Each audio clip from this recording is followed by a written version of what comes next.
ACC Championship game. What could you expect other than complete disaster from the ACC after this season? That's exactly what we got.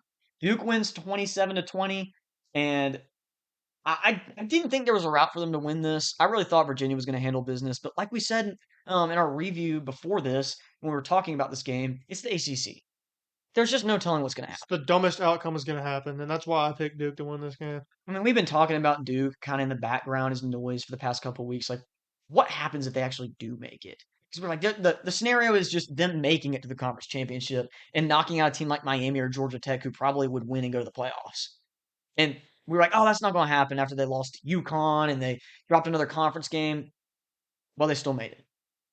There's going to be a lot of reevaluation on tiebreakers after that. It's unbelievable they even made it there, but they win the football game at the end of the day. Can't talk crap to them because they ended up winning it. They lost to this team 34-17 just a couple weeks ago, only to beat them when it mattered most in the championship game. So another rematch where the team that lost the first matchup pretty considerably ended up winning. Luke Mergott gets the game-sealing interception. He also had 9 tackles. I think that he absolutely was the MVP of this game from Duke.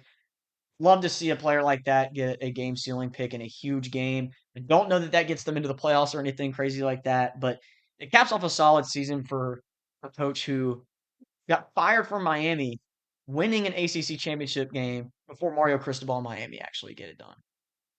Yeah, I'm not sure the crystal ball is ever going to get it done, to be honest. It's unreal. I mean, I never would have thought that would have been the case. You could have told me this exact scenario preseason, and it would have sounded completely fictional, like impossible.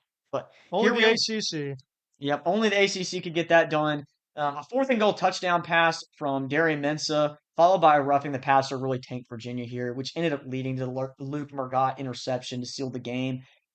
I thought that was a really gutsy call for them to go for it there, but necessary. You have nothing to lose. Go for it. So I like that play call a lot. They end up getting it done there. Stat in this game, Chandler Morris and his interceptions end up costing the Cavaliers in this one. The interception early in the game, I think it was like in the early third quarter leading into the second half. It was just a throw up play. They were in their own end zone just trying to get out. I think it was like third down and he heaves it downfield into like triple coverage. Gets picked off, was not pretty. The interception to end the game was just like, if you're a Virginia fan, just give us a chance. They did not really have much of a chance being 40 yards out in overtime, but that's where it ended up being, and they throw it up for grabs. Chandler Morris goes down with 2 really bad interceptions in this one to lose them this football game. They had a chance to come back there in the end. They were down 10 points in the fourth quarter, made it an OT game, and then choked again. So I'm glad this team didn't make the playoffs. They were okay, but they didn't have any business playing Ole Miss in Oxford anyway. So Mm, unfortunately, another team who has no business playing Ole Miss in Oxford is going to probably end up playing them. So we'll probably end up previewing that game at some point with Tulane heading to Oxford, most likely as the betting favorite for the 11 seed. But this game, complete chaos. One more thing about this game is, well, it's actually in reference to another game, but how conned we all were by Virginia's offensive performance way back in September against Florida State.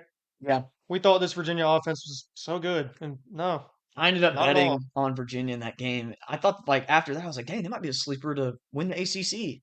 And I bet on them again. They beat Louisville. I was like, oh crap! Like that might have been the before. I think I bet on them within the next couple of weeks, whenever they played each other. I don't remember what the order was because it was September, but I bet on them in both those games. They win. Then they have a pretty easy path to ACC championship game. We looked at their schedule and like, okay, they could do that. We just need some crazy stuff to happen, like Miami losing, Georgia Tech losing, and all of it ended up happening.